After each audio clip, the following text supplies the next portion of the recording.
അധികാരത്തിന് വേണ്ടി അവിശുദ്ധ കൂട്ടുകെട്ടുകളെയും ഗ്രൂപ്പ് വൈരവുമായി കോൺഗ്രസ് വീണ്ടും തെരുവിലേക്ക് ഇറങ്ങുകയാണ്. മുഖ്യമന്ത്രി കസേരയ്ക്കായി നേതാക്കൾ പരസ്പരം പാരവെക്കുമ്പോൾ കോൺഗ്രസിന്റെ പതനം പൂർണ്ണമാവുകയാണ്.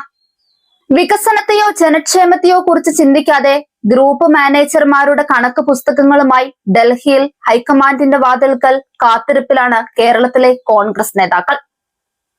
കോൺഗ്രസിൽ മുഖ്യമന്ത്രി പോരിൽ വലിയ ആത്മവിശ്വാസത്തിലാണ് കെ.സി. പക്ഷം. ഹൈക്കമാൻഡ് നിരീക്ഷകർക്ക് മുൻപിൽ 63 MLA-മാരിൽ 47 പേർ കെ.സി. വേണുഗോപാലിന്റെ പേര് പറഞ്ഞെന്നാണ് കെ.സി. പക്ഷത്തിന്റെ അവകാശവാദം.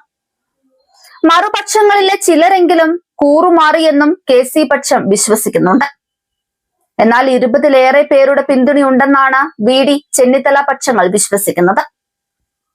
ഘടകകക്ഷികൾ ശക്തമായി വാദിച്ചത് വി.ഡി. സതീശന് വേണ്ടിയാണ്. AICC നിരീക്ഷകർ ഇന്ന് ഹൈക്കമാൻഡിന് റിപ്പോർട്ട് നൽകും. രാഹുൽ ഗാന്ധിയും മല്ലികാർജുൻ ഖാർഗെയുമായി നിരീക്ഷകർ കൂടിക്കാഴ്ച നടത്തി സാഹചര്യം ധരിപ്പിക്കും. കോൺഗ്രസിലെ മുഖ്യമന്ത്രി പോരിൽ വലിയ ആത്മവിശ്വാസത്തിലാണ് കെ.സി. പക്ഷമെങ്കിലും ഹൈക്കമാൻഡ് ഭാഗമായ നേതാവിന് പിന്തുണ കൂടുന്നത് സ്വാഭാവികമെന്നാണ് വി.ഡി. പക്ഷം പറയുന്നത്. ബഹുഭൂരിപക്ഷം MLA-മാരുടെ പിന്തുണ എങ്ങനെ അവഗണിക്കുമെന്നാണ് കെ.സി. പക്ഷത്തിന്റെ ചോദ്യം. വി.ഡി. അനുകൂല കമന്റുകളും പ്രകടനവും PR ആണെന്നും ഇവർ വിമർശിക്കുന്നുണ്ട്. തെരഞ്ഞെടുപ്പ് വെറും സാങ്കേതികമാകരുതെന്നും ഘടകകക്ഷി പിന്തുണയും പരിഗണിക്കണമെന്ന വാദവും സതീശൻ പക്ഷം ഉയർത്തുന്നുണ്ട്.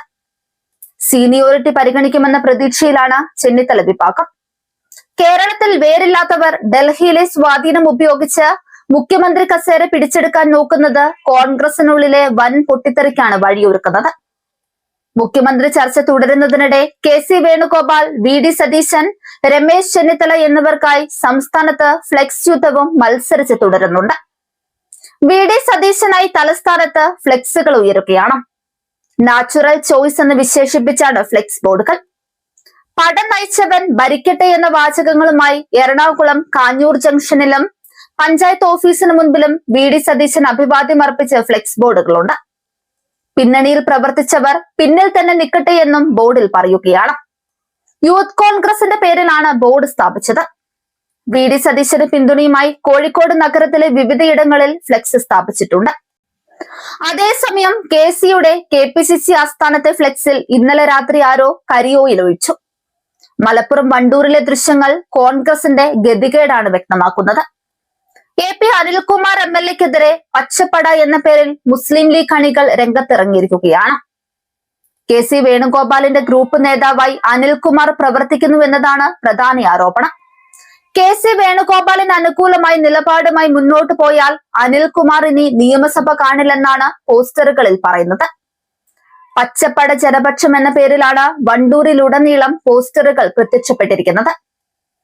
അനിൽകുമാറിന്റെ ഫ്ലെക്സ് ബോർഡുകൾക്ക് മുകളിലും ഇവ പതിപ്പിച്ചിട്ടുണ്ട്.